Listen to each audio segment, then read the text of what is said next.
Langit Pulau Pinang nampak macam nak pecah. Awan hitam bergulung-gulung sejak pagi.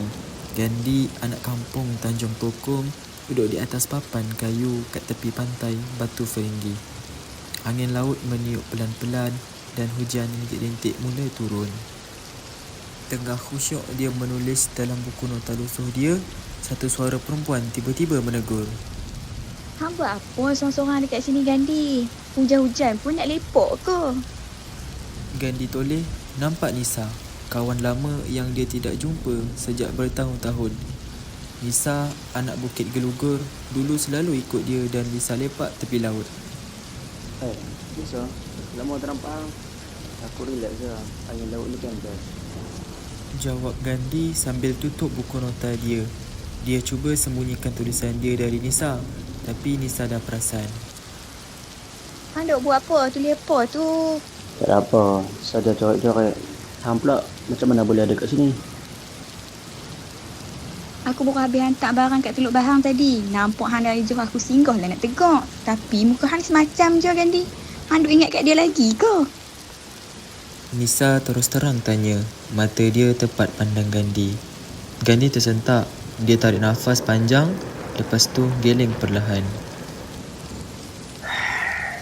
Tak ada apa, Lensa. Orang dah pi. Aku nak buat kerana lagi. Hidup kena terus. Aku tahu hang dengan Lisa tu rapat gila dulu. Tapi Gandhi, dia dah pilih jalan dia. Hang pun kena pilih jalan hang juga. Sampai bila nak duk asyik picak benda lama? Hang nak senang ke nak lepas semua tu, Nisa? Tempat ni, semua kenangan ada kat sini. Apa aku nak buat? Lari ke mana pun tetap datang balik sini juga. Hang ni macam budak-budak. Tengok sekeliling, Gandhi. Hujan dah mula reda. Hidup ni macam tu lah. Sat lagi cerah. Hang kena belajar tengok apa yang ada depan mata. Bukan yang dah tak ada. Gandhi diam. Dia mula pandang ke laut. Hujan memang dah mula berhenti. Awan kelabu beransur-ansur hilang. Dia rasa kata-kata Nisa tu betul.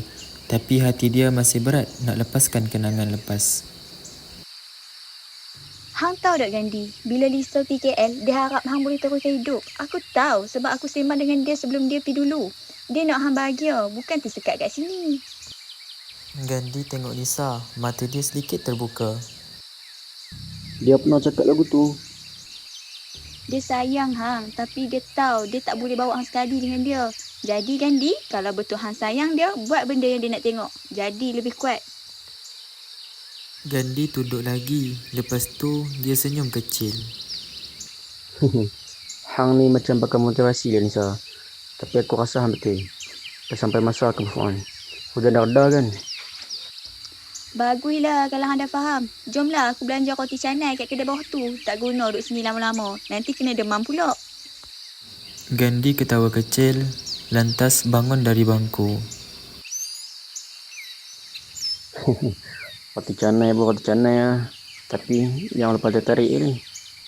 Kedua-dua mereka berjalan ke arah jalan besar, meninggalkan pantai yang masih basah dengan rintik hujan terakhir. Di hati Gandhi, satu beban terasa sedikit ringan dan dia tahu mungkin ini permulaan untuk dia benar-benar melepaskan masa lalu.